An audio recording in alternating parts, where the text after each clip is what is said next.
নমস্কার বন্ধুরা, আশা করি সবাই ভালো আছেন। বাঙালিদের ট্র্যাডিশনাল রান্নার মধ্যে শুক্তো একটা প্রধান রান্না।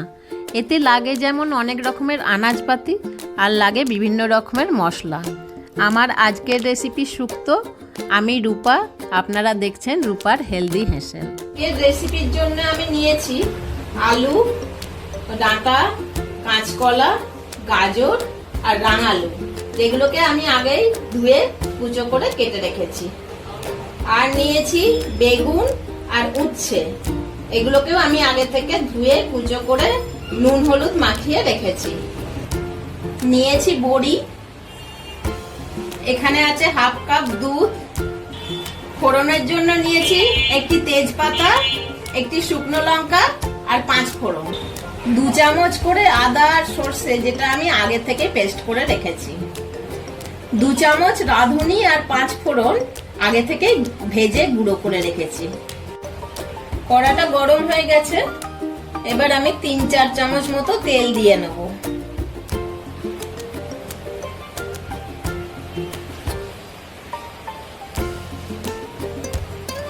তেলটা গরম হয়ে গেছে, এবার আমি আলুগুলো ভেজে নেব হালকা করে। আলুগুলো তেলে দিয়ে দিচ্ছি।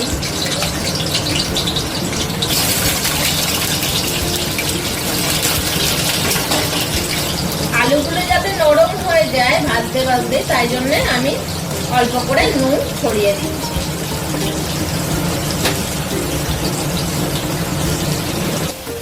আলুগুলো ভাজা হয়ে গেছে, আমি এবার একটা ডিশে এগুলোকে তুলে নেব।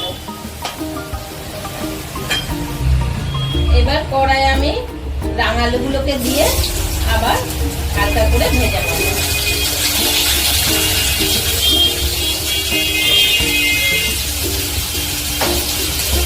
আলু ভাজার নুন আছে কড়াই, তাই আর এর মধ্যে নুন দেবো না।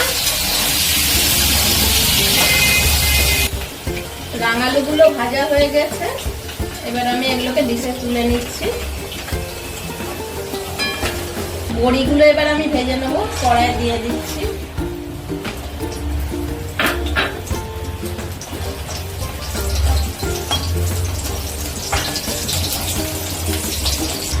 বড়িগুলো ভাজা হয়ে গেছে লাল লাল করে, এবার আমি বাটির মধ্যে এগুলোকে তুলে রাখছি। এবার আমি উচ্ছেগুলোকে ভেজে নেব। উচ্ছেগুলো লাল লাল করে ভেজে নিয়েছি যাতে তেতোটা বেশি না থাকে। এবার আমি একটা জায়গায় এগুলোকে তুলে নিচ্ছি। এবার আমি কড়ায় বেগুন দিয়ে বেগুনগুলোকেও ভেজে নেব।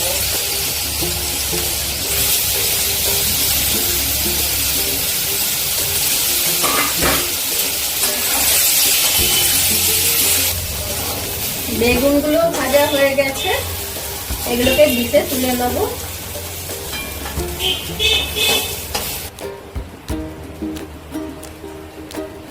এবার আমি কড়াই দিয়ে দিচ্ছি একটা তেজপাতা, 5 ফোড়ন আর শুকনো লঙ্কা।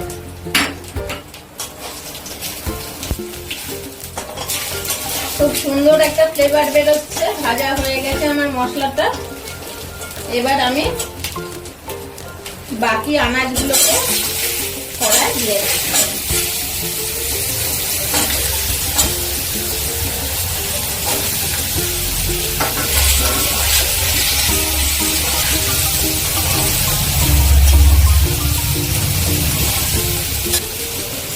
এবার কড়াই দিয়ে দেবো সর্ষে আর আদা পেস্টটা।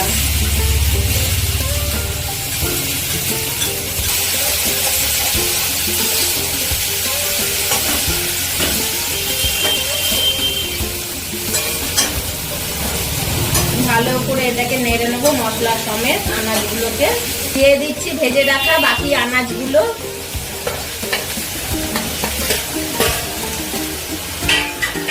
দিয়ে ভালো করে এটাকে মশলা সমেত কষতে হবে।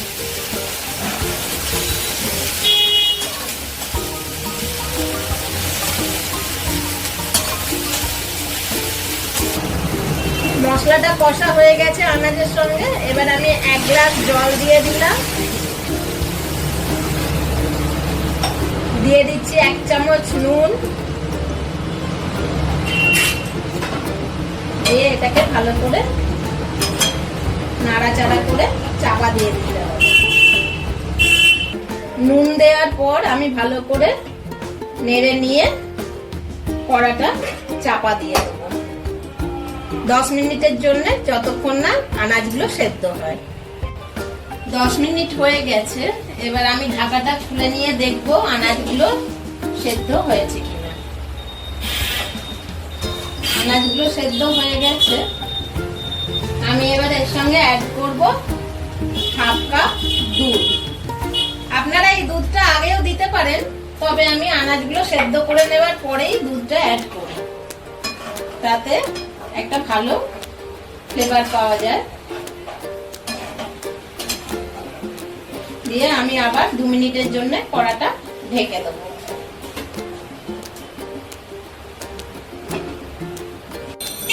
দু মিনিট হয়ে গেছে, আমি এবার ঢাকাটাকে খুলে নেব। নিয়ে এর সঙ্গে অ্যাড করব ভেজে রাখা বড়িগুলো, অ্যাড করব 2 চামচ চিনি। শুক্তো একটু মিষ্টি মিষ্টি আমরা খাই।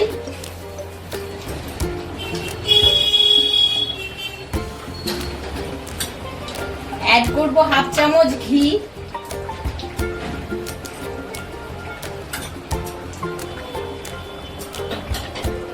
অ্যাড করছি ভেজে রাখা মশলাটা। শুক্তোতে আমরা সবাই জানি রাঁধুনি হচ্ছে মাস্ট। রাঁধুনি ছাড়া শুক্তোর সেন্ট আমরা কিছুতেই করতে পারবো না, তাই ভাজা মশলায় রাঁধুনি অবশ্যই ব্যবহার করি আমরা। এবার ভালো করে মশলাটা মিশিয়ে নেব। নিয়ে হাফ মিনিটের জন্য কড়াটা চাপা দিয়ে দেবো।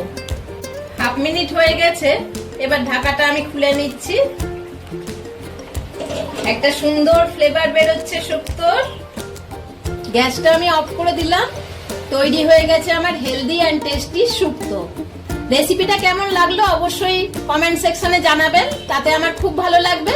আর আমার চ্যানেলটা লাইক, শেয়ার ও সাবস্ক্রাইব করতে একদম ভুলবেন না। Thank you.